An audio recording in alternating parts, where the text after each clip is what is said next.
The gun was already at his jaw when the story began. Not pressed gently. Pressed hard, the barrel cold and deliberate beneath the hinge of Seo Yoonha's jaw, tilting his chin up at an angle that should have made him gasp. The man holding it was screaming. The words came fast and ugly, all demand and rage, bouncing off the glass display cases and the warm yellow walls of Haneul Bakery like they had no idea what kind of place they'd entered. Behind the counter, the two teenage part-timers were already on the floor, arms over their heads, one of them crying in short, broken sounds. Glass from the front door glittered across the tile. The second robber was tearing through the pastry display with both hands. The third stood near the entrance, watching the street, shifting his weight. Yoonha looked at the man with the gun. Be part of something special. Like this video, subscribe to the channel, and comment your country. Let's see how many continents are watching today. He did not step back. He did not raise his hands. He stood the way he always stood, weight even, shoulders back, dark eyes open and reading, and the stillness coming off him was so complete, so unhurried, that the robber actually stopped screaming for half a second. Just half. Then he pressed the barrel harder, and his voice cracked into something even uglier. Open the register. Open it now. Do it or I will. Yoonha reached beneath the counter. Not for the register. For his notepad. He pulled it out slowly, unclipped the pen from the spiral binding, and wrote 4 words in clean, steady Hangul. He turned it around and held it up where the man with the gun could read it. You chose the wrong shop. The robber read it. Then he looked at the notepad. Then at Yoonha's face.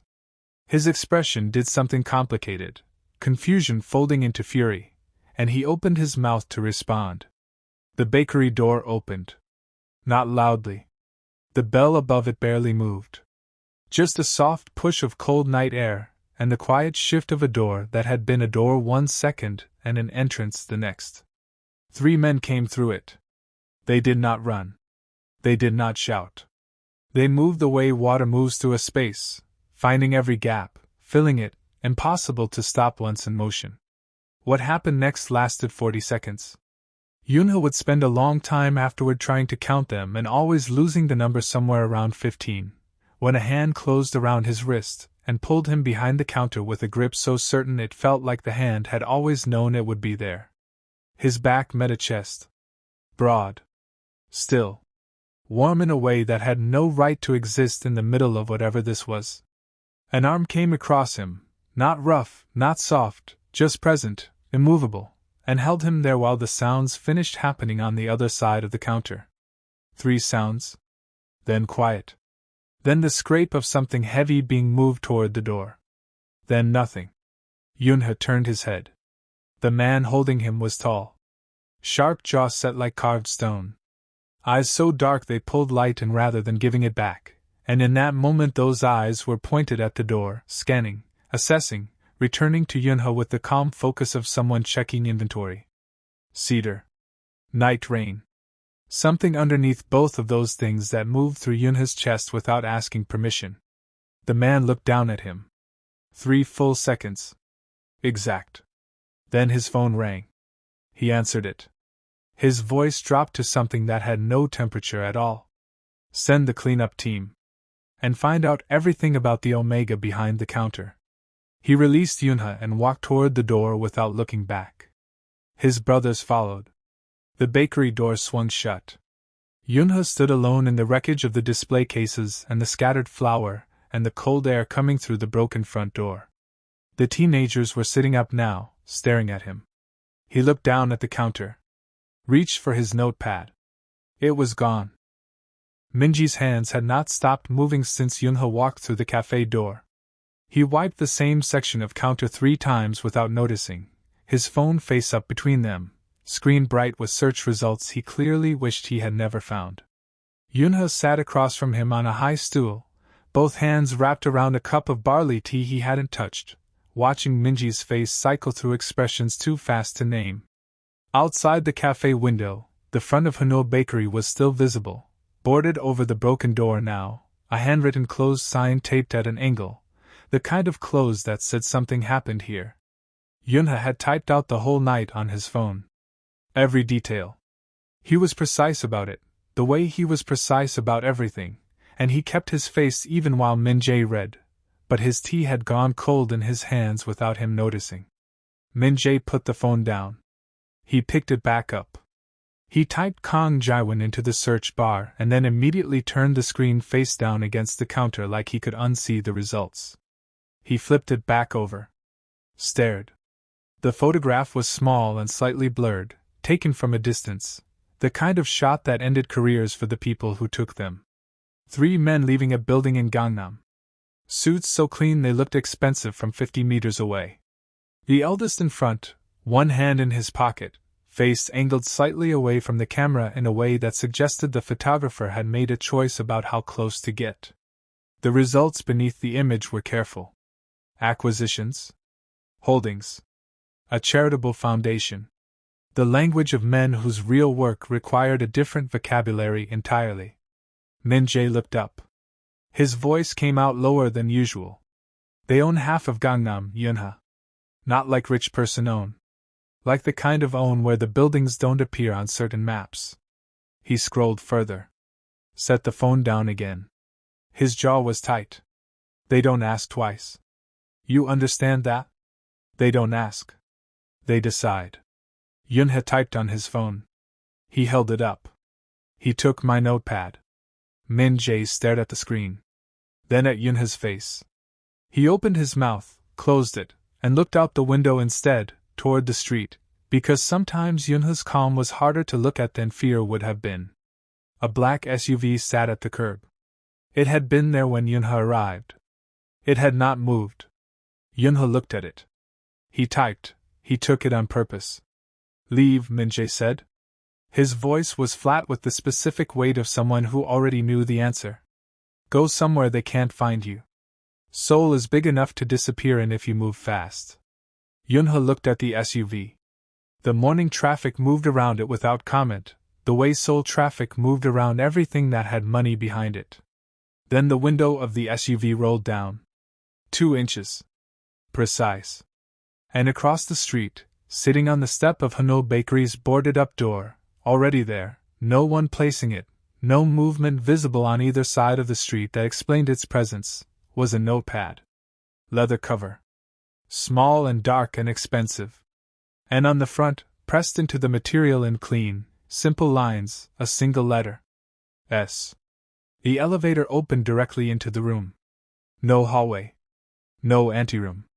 Just a set of glass doors that parted without sound and then the full weight of the space beyond them.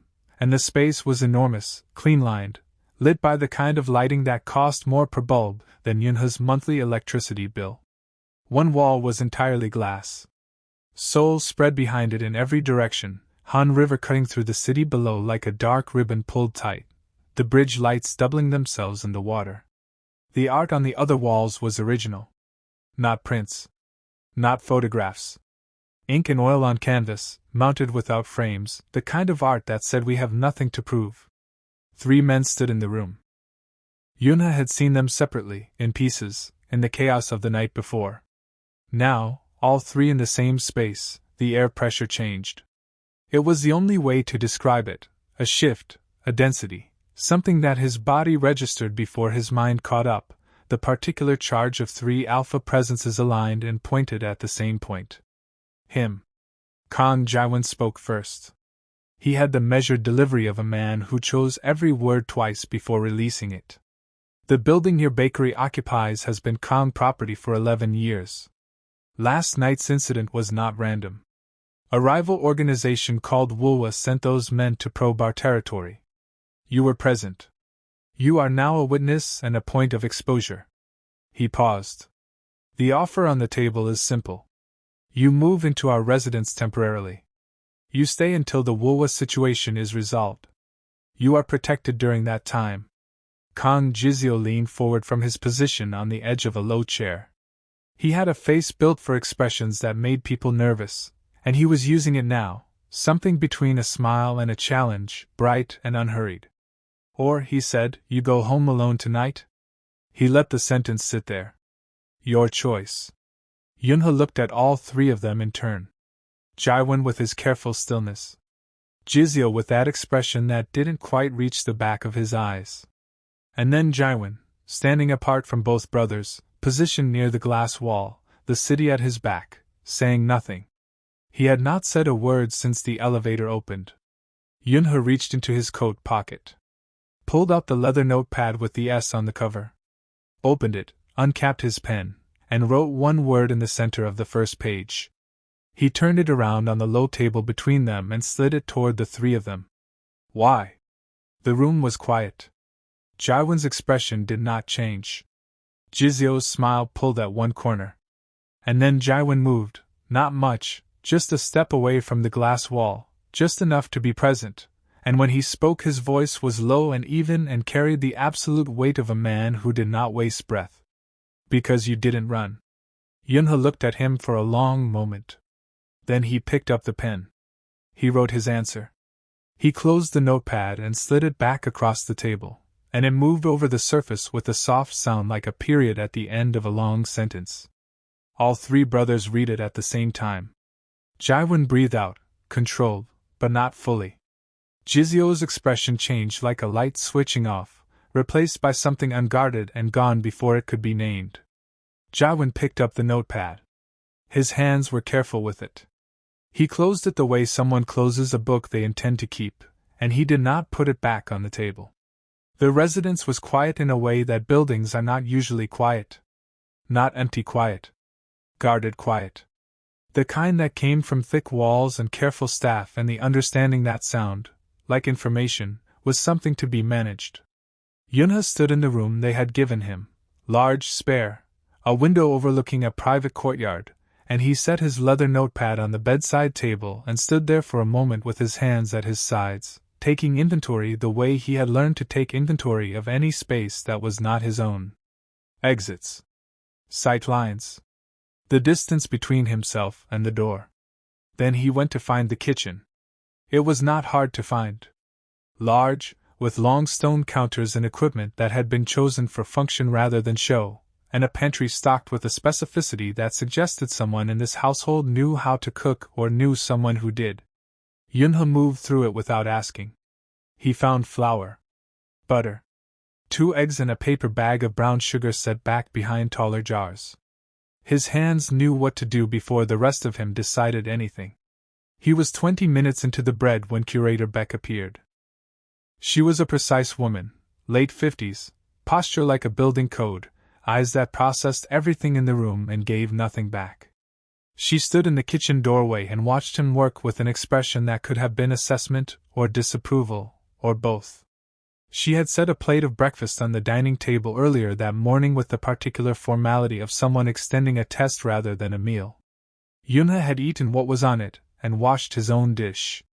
She watched him fold the dough. Said nothing. Left. 20 minutes after that, the bread was in the oven, and the smell of it, vanilla from the extract he had found, cardamom from the small jar near the back of the spice rack, something warm and particular that was simply Yoonha and the things he made, moved through the kitchen and out into the hall. The girl appeared in the doorway at the 40-minute mark. Small. 7 or 8 years old. Dark eyes very wide and set in a face that was careful the way Yoonha's face was careful, not vacant, not shut down, just held very still, as though stillness were the safest available posture. She stood at the edge of the kitchen and looked at him. He looked back. He did not speak, because he never spoke. She did not speak either. They held this mutual silence for a moment that was not uncomfortable, just very real, and then Yoonha turned back to the counter, cut a small piece of the bread that had just come out of the oven, and slid it to the end of the counter closest to the doorway. He did not look at her again. He began cleaning up. When he glanced over his shoulder, the bread was gone. Jiwon appeared in the doorway at some point after that. Yoonha registered him the way he registered everything, peripherally and completely, and stood there for a moment watching the kitchen, watching Yoonha's hands moving through the cleanup. Then he was gone. No words. No sound. Just the fact of his presence, and then the fact of its absence. That evening Sunwoo stopped in the doorway of the study where Jiwon was working. He said, in the flat tone of a man delivering intelligence rather than opinion, "He's strange. Jiwon did not look up from his desk. Yes, he said. A pause. Keep watching. The kitchen was clean by 7. Yoonha was wiping down the last counter when he heard Curator Beck come in behind him. He did not turn. He heard the soft fabric sound of something being set on the counter beside him, and then her footsteps leaving, precise and unhurried. He turned around. A folded apron sat on the counter. Dark fabric, the Kang household's small embroidered mark at the chest. Not the spare. The proper one. The one that meant something in a house where everything meant something. He stared at it. Behind him, from the direction of the doorway, Jiseo's voice came in, quieter than usual, stripped of its usual edge, like something he hadn't decided to say yet but said anyway. She's never done that for anyone. What do you think Jiseo is feeling right now? Comment below. And don't go anywhere. 3 days passed. Then 4. Then 5. The bakery stayed closed. Sunwa's men were visible only if you knew what to look for, and Yoonha had learned in the first 2 days where each of them stationed themselves. The one near the courtyard gate, the one in the hall outside his door between midnight and 4, the one who traded off at the east stairwell. He noted them the way he noted everything. Filed them. Adjusted. Sori came to the kitchen every morning now. She never knocked. She simply appeared in the doorway at the same time each day, and Yoonha set the second stool out from under the counter before she arrived because they had reached an understanding without negotiating one. She brought her drawings. He let her sit on the counter while the bread rose, and they passed his notepad back and forth, her drawing small precise pictures of things she wanted to say, him writing responses beneath them. A cat. A building with lots of windows. A girl with no mouth and very large eyes. He wrote beneath that last one, "Me too, sometimes." She looked at it for a long time and then drew a small star next to his words. Jiseo found them like this on the 4th morning and stood in the doorway so long that the bread timer went off before he moved. Jiwon's approach was different. He left a book on the dining table on the 3rd evening, the Analects of Confucius, the Ames and Rosemont translation, a bookmark placed precisely at the first chapter. No note. Yoonha picked it up after dinner. He read all of it. In the margins he wrote in pencil, small and careful, questions mostly, and 2 places where he disagreed with the translator's interpretation, and 1 place where he wrote simply, * this one. Yes, * he returned it to the dining table the next morning. Jiwon found it before breakfast. He stood at the table and turned the pages slowly, reading each margin note with the stillness of a man encountering something that did not match his expectations. He did not speak. That evening, 7 books were arranged outside Yoonha's bedroom door. The margins of the Confucius were unmarked. He had kept it. Jiseo tried a different approach entirely. He appeared wherever Yoonha was and said provocative things in the particular way of someone who had learned that the world responded to him when he pushed it.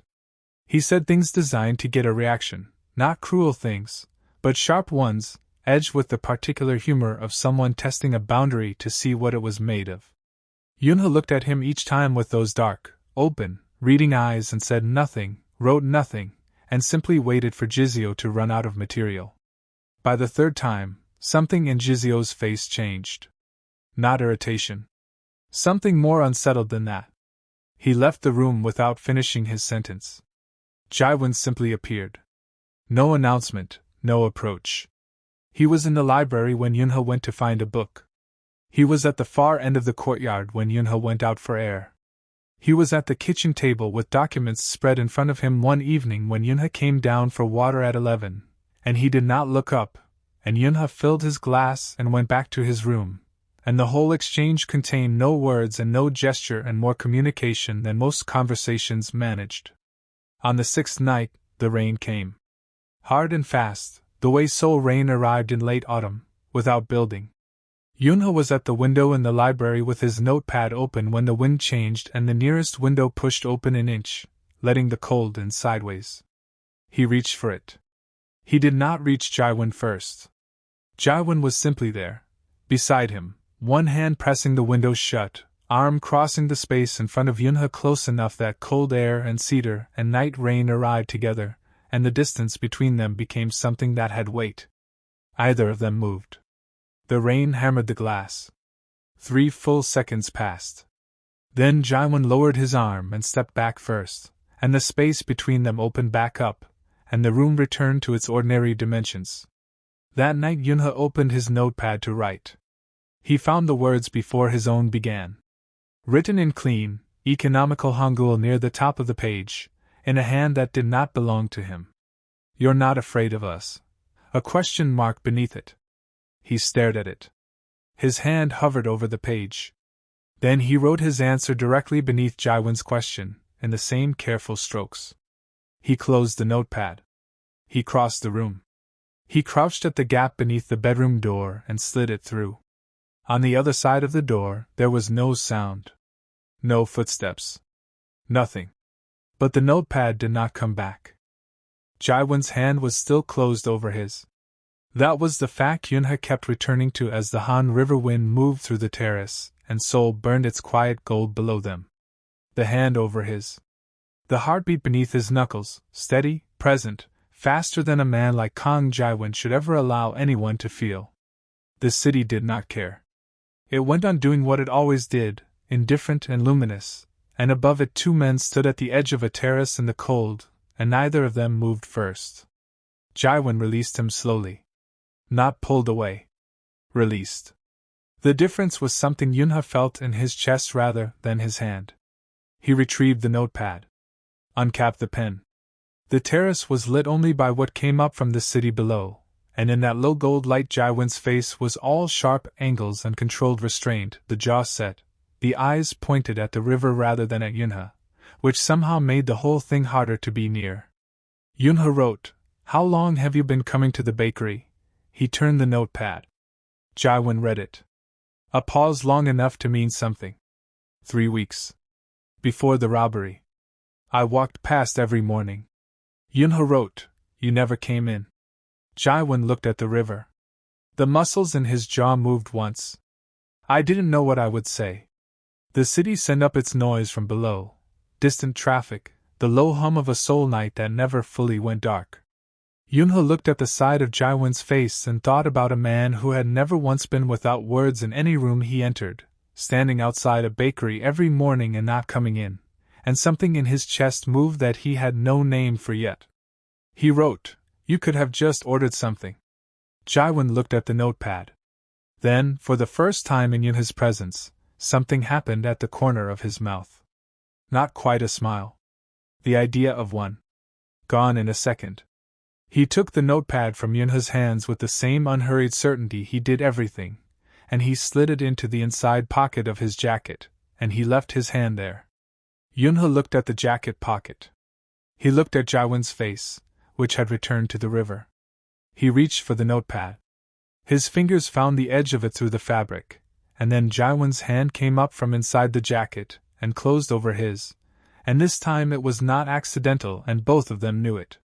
Jiwon held his hand there, over the pocket, over the notepad, over his own heartbeat, and did not look at him, and the 3 seconds that passed were the loudest 3 seconds Yoonha had experienced since he was 9 years old, and the fire took everything. Behind the terrace glass, 2 shapes were visible.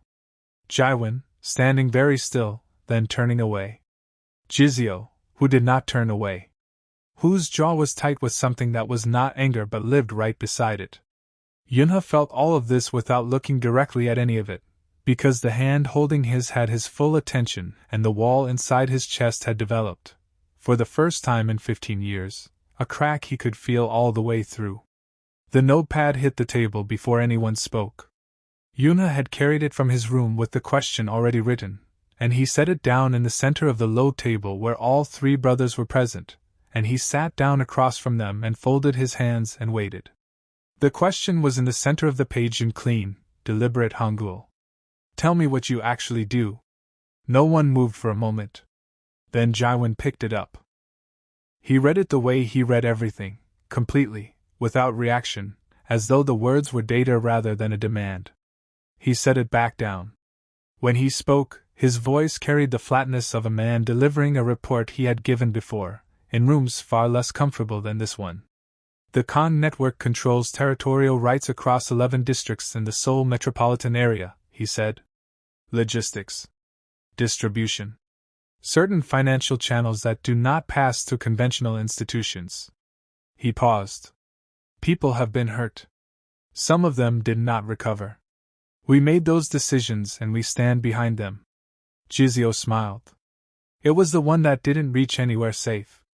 And we would do all of it again, he said. Every single time. Jiwon said nothing for a long moment. The room held his silence the way rooms always held his silence, as though it had weight, as though it occupied space. Then I am not a good person. But I am honest. Yoonha looked at each of them. He picked up the notepad. He wrote slowly, with the care of someone choosing each stroke. Asterisk, my grandmother knew, didn't she? That you owned the building. Asterisk. The quality of the quiet changed. Jiwon held his gaze. Yes. She negotiated the lease herself, 11 years ago. She knew what we were. He stopped. Started again, and something in his voice had shifted, stripped of its usual command, carrying something older and less protected. She said, protect the boy after I'm gone? Those were her exact words. Something broke open in Yoonha's face. Something real and terrible and quick, and then it closed again, sealed back up by 15 years of practice. But all three brothers saw it, and none of them looked away. Jiseo's smile had been gone for a while now. Jiwon's hands were very still on his knees. Yoonha looked down at the notepad. He wrote 2 lines. He turned it around. She always made decisions for me. Below it, I'm making this one myself. Jiseo caught his wrist as he stood. Not roughly. Just present, the way Jiseo was present, all warmth and voltage and no distance at all. You're staying. Not a question. The delivery of a fact. Yoonha looked down at the hand on his wrist. Then up. All 3 of them. He wrote nothing. He did not pull away. Sunwoo appeared in the doorway. His face was the kind of tight that meant the information he was carrying had no good version. There's a problem, he said. Haneul Bakery was ashed by the time Sunwoo finished his report. He said it plainly, the way he said everything. The Woolwa network had moved on the building 2 hours ago, an accelerant fire, fast and total, the kind that left nothing the fire department could reverse. The structure was gone. The display cases, the ovens, the warm yellow walls, the small chalkboard menu his grandmother had rewritten every morning in her careful hand. Gone. And the second part of the report was worse. Yoonha's unregistered Omega designation had been leaked to a broker network before the fire. His status, his address history, his physical description, all of it, passed through Woolwa to the open market, which in Seoul's designation economy meant one specific and terrible thing. An unregistered Omega without pack protection was not a person in those networks. He was an asset with a price attached. Jiwon's response was immediate and surgical. Lockdown protocol. All exits covered. Yoonha's movements restricted to the residence until further notice. He was already on his phone before Sunwoo finished speaking, voice low and clipped, issuing instructions with the efficiency of a man who had planned for exactly this and was furious it had arrived anyway. Jiseo stood up. He didn't say anything for a long moment, which was its own kind of signal. Jiseo without words was Jiseo at his most dangerous. He asked where Sori was. Sunwoo told him. Jiseo left the room, and the air was different after he was gone, charged and heavy in his absence. Jiwon looked at Yoonha. He crossed the room and stood in front of him, and his voice came out at the register he reserved for things that were not negotiable.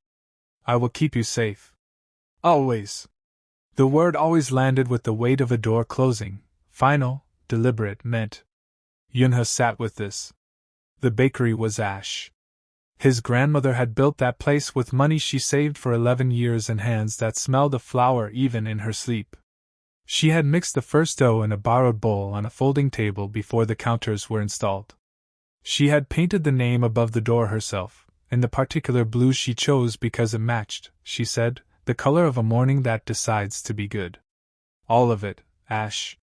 He did not cry. His hands stayed level. But he reached for the notepad and wrote in the far corner of the page, very small, the way you write something you are not sure you want anyone to read. She built that with her hands. Jiwon read it. He sat down beside Yoonha on the low couch, not across from him, beside him, shoulder almost touching shoulder, and he said nothing. He stayed. At 3 in the morning Yoonha heard his door handle turn. He sat up. The door opened, no threat in it, just Jiwon, still fully dressed, tie loosened, the look of a man who had not slept and had not tried. He crossed to the dresser without speaking. He set something down. He left. Yoonha got up. On the dresser was a book, soft-covered, the spine cracked from years of use. His grandmother's recipe book. Her handwriting filled every page, the measurements adjusted in the margins, the notes to herself, the small drawings she made when she invented something new. It had been in the bakery. In the back office. Jiwon had sent someone in before the fire reached it. Before. He opened the front cover with hands that were not steady anymore. Tucked inside was a photograph. Small, slightly faded, the color of pictures that belonged to a different decade. His grandmother, younger than he had ever seen her, laughing at something outside the frame, head tilted back, completely unguarded. Beside her stood a man in a dark suit. Tall. Sharp jaw. Eyes that pulled light in rather than giving it back. A man with Jiwon's jawline. He was 2 blocks from the residence when they found him. Yoonha had left at 7 in the morning, before the shift change on the east stairwell, moving through the side courtyard exit he had memorized in the first week because knowing exits was not paranoia. It was how he had survived this long. Min Jae had sent 3 messages since the bakery burned. Yoonha needed him to know he was alive, and he needed to see with his own eyes that Min Jae was, too. He did not make it 3 blocks. They came from a parked car, 2 men, professional and unhurried, the kind of quiet that meant they had done this before and had no particular feelings about doing it again. One caught his arm. The other removed the notepad from his coat pocket with the practiced ease of someone who had been told exactly where it would be. Yoonha did not fight. He filed that decision away under the same category as not flinching at a gun barrel, not passivity, just arithmetic. 2 of them, no exits, broad daylight in a district that belonged to people who would look the other direction. He let them move him. He went still. And then, because they had taken his notepad and his pen and he was Seo Yoonha, he began writing on the inside of his left palm with his thumbnail, pressing hard enough to leave pale tracks in his skin, small and methodical, saying nothing, going nowhere inside himself, just marking the time. Sunwa's surveillance caught the intercept at 92 seconds. The call to Jiwon lasted 4. What came after occupied approximately 8 minutes. Yoonha was aware of it in pieces, the car door opening from outside, sounds he did not look toward, a silence that followed them with the particular completeness of something that had been concluded rather than stopped. Then the cable tie at his wrist was cut with a single clean motion, and he looked down, and Jiwon was kneeling in front of him on the cold pavement of a Gangnam side street with blood across his knuckles and his face arranged in the expression of a man who had operated at the edge of his own control and come back from it, but only just. Yoonha reached out. His hands found Jiwon's face, both of them, cupping his jaw, tilting it toward the light the way you check something you are afraid of finding damaged. He pressed 2 fingers carefully below the cut at Jiwon's cheekbone. He turned Jiwon's hands over one at a time and looked at the knuckles. He was methodical about it. Thorough. The same hands that scored bread dough and adjusted oven temperatures were precise and gentle and completely certain of what they were doing. Jiwon went very still. He let it happen. His eyes tracked Yoonha's face and something in them had come unmoored from its usual anchor. The control was present but the wall behind it was down, and what was behind the wall was enormous and quiet and had been waiting a long time. Behind Jiwon, Jiseo stood with his hands in his pockets watching this happen with an expression Yoonha had never seen on him. Something without edges. Something close to wonder. He said, softly and to no one in particular, "He's tending to you." A pause. No one's ever done that. Jihwan was further back, leaning against the car, eyes forward. His voice, when it came, was barely above a breath, aimed at the pavement. I can't lose you. The sentence had no specific address. It covered all available ground. Yoonha sat back on his heels. He was shaking. Actually shaking, fine and continuous, the way a building shakes after the thing that struck it has passed. He looked at this for a moment, at his own hands trembling, a fact he could observe without shame, and then he reached into Jihwan's jacket. He found the notepad in the inside pocket where it always was. He uncapped the pen with his teeth because his hands were still unsteady and he was not going to wait. He wrote. He held the notepad up so all three of them could read it at the same time. Jihwan closed his eyes.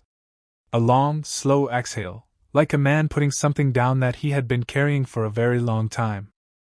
Jiseo laughed.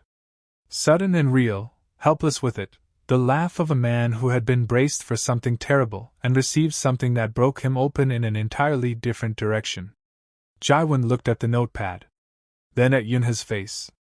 He reached forward and pulled Yoonha into his chest, not carefully, not with the measured restraint of a man accustomed to controlling every gesture, but fully, completely, with both arms, his chin dropping to the top of Yoonha's head. His brothers moved in on either side, Jihwan close and steady, Jiseo warm and immediate, and the four of them stayed like that on a side street in Gangnam in the early morning cold while Seoul moved on around them without knowing what it was witnessing. Seo Yoonha did not pull away. For the first time in 15 years, he did not pull away. What did Yoonha write on that notepad? Tell us what you think in the comments. And stay right here. The smell of cardamom reached the street before the doors opened. 1 year later. Same corner. The building stood 3 stories now, the ground floor entirely new, larger windows, warm light visible from outside even before sunrise, the name above the door painted in that particular shade of blue, the one his grandmother had chosen because it matched, she always said, the color of a morning that decides to be good. Someone had found the exact color. Yoonha had not asked how. Inside, Sori was standing on a step stool at the display case with a small offset spatula, frosting the tops of the morning pastries with the focused seriousness of someone performing surgery. She held the spatula up, turned to Yoonha with a question in her face. He looked at the frosting, tilted his hand side to side, almost, not quite, and she turned back and corrected it by 2 millimeters. Then she looked at him again. He gave her one deliberate nod. She smiled. Small and private, the kind of smile that had taken 11 months to arrive and was worth every one of them. She said quietly, good. 1 word. Clean and certain, like she had been saving it. Min-jae arrived at 8:30 with 2 cups of coffee from next door, and the expression of a man who had rehearsed composure and was not entirely pulling it off. He stood in the doorway of the new Haneul and looked at the display cases and the blue walls and the brass fixtures and Yoonha behind the counter in the household apron, and his face did something complicated for a long moment. Then, this is insane, he said. He handed Yoonha his coffee. You look happy. Yoonha took the cup. He held it in both hands. He thought about how to answer that and then decided the answer was simply to let Min-jae see his face, which was doing something it had not done, or had not done freely, in a very long time. Min-jae saw it. He pressed his lips together and looked at the ceiling and said nothing else, which was the most generous thing he could have done. The Woolwin network was gone. It had been handled in the manner that things were handled by the Kang brothers, efficiently, completely, without documentation and without elaboration. Yoonha had asked once. Jihwan had looked at him for a long moment and then said done. That was the full report, and it was enough. Curator Beck found Yoonha near the back counter at 9, checking the second proof of the morning bread. She stood beside him. She did not offer sentiments. She was not built for sentiments. Instead she said, in the same tone she would use to confirm a reservation time, you are family now. This is not a compliment. It is a fact. Then she went to supervise the arrangement of the front tables.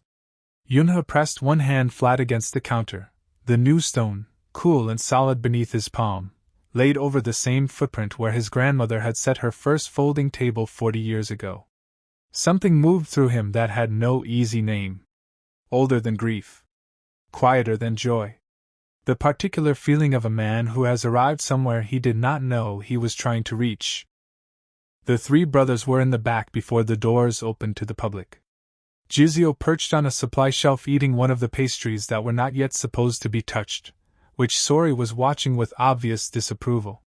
Jiwon stood near the wall reviewing something on his phone, present in the composed and unhurried way that meant he was exactly where he wanted to be.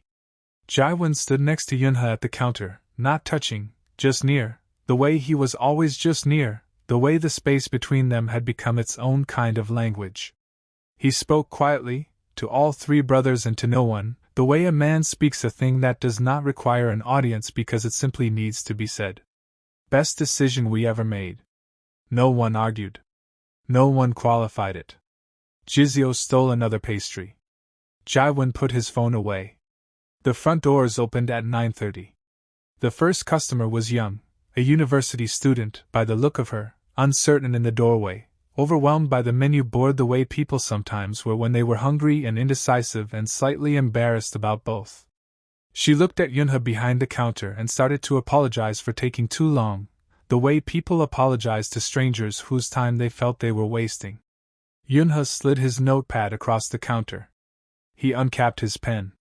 He set both in front of her, an offering, an invitation, completely without pressure, and he waited with the easy patience of a man who had all the time in the world and was not afraid of silence. She looked at the notepad.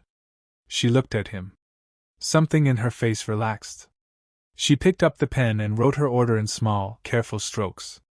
He took the notepad back. He read it. He looked up at her and gave her one nod, the same calm, the same open dark eyes that had looked at a gun barrel without flinching and found three brothers in the wreckage and outlasted everything the city had sent against him, and he turned to start her order. Behind him, the bakery filled with the smell of cardamom and vanilla and the particular warmth of a kitchen that has been loved for a long time.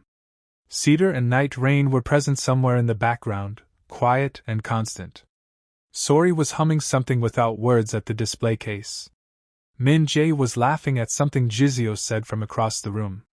Curator Beck was correcting the angle of a table with the focused energy of someone who had decided this place deserved perfection. The silence that had kept Seo Yoonha alive for 15 years, the silence he had worn like armor, like distance, like a wall no one could see until they walked into it, was still present. It had not gone anywhere. But it was different now. It was not empty.